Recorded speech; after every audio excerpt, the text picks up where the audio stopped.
A very good morning. I am Dr. Shovik Chatterjee, here of the Department of Juridical Sciences, JIS University. This is my lecture with respect to competition law, and I am speaking about combination regulation or combination review. Now, there is an interesting question in respect of the HHI. The HHI is looked into in United States and looked into in European Union in two different ways. Whereas in United States, is basically said any HHI value of more than 0.2 is generally very concentrated. It's better, even if the competition agency allows such a kind of a combination, they should take some undertakings from the combining entities that they are not going to enter into some exclusive contracts. Whereas in the case of European Union, they don't engage in a particular value.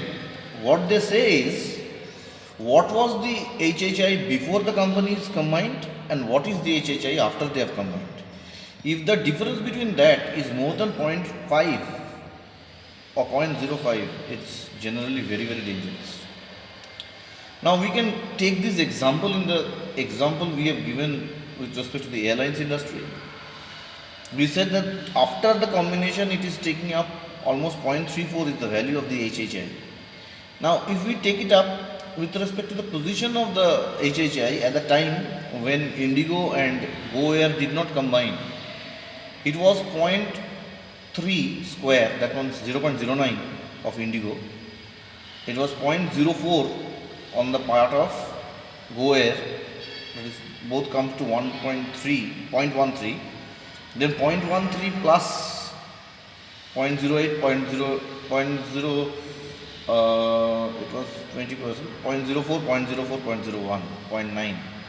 So it was at that point of time 0.13 plus 0.09, so it was 0.22. From 0.22 it has risen up to 0.34, the HHI. It is more than 0.1 addition. It is drastically a very bad situation on the part of the airlines industry. If such a thing happens, just imagine us to the fact that if two companies combine together and they have 50% of market share, there is no scope of any deterrent effect in respect of any of the other players in the market which can keep these two companies who are combined together in check and balance.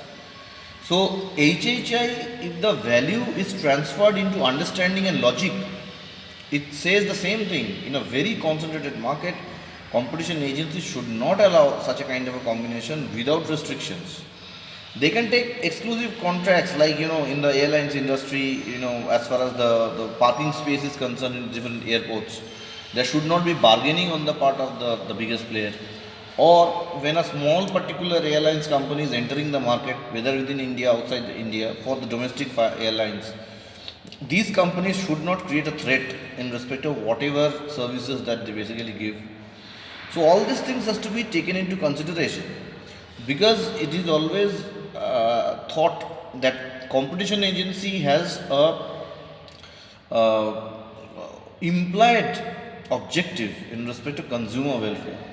Wherever consumers are at distress, the entire competition law will definitely go wrong. And it's obvious that where one respective company after combining attains 50% of market share, it means half is theirs. There is very little scope on the part of the consumers to show their choices. Choices reduced down, it becomes a dictate on the part of the dominant enterprise in respect of that particular industry. Now it's question time. The question to all of you is, in respect of HHI, United States looks into a particular value, 0.18 and more means more concentration, competition agency should stop it. But European Union, they look into the difference before the combining entities combined and thereafter after they have combined. So in that perspective, how impactful are the manner of analysis of the HHI in US and European Union, and how does it matter in the context of India? Use up any of the sources which can be helpful for you. You can use up the book of Abir Roy. You can use up the book of Ramappa in respect to competition law. You can use up my book, Competition Law in India and Interface with Sectoral Regulators, Thomson Reuters South Asia publication. Write down your answers, I'll give my inputs, I'll go ahead with my next lecture.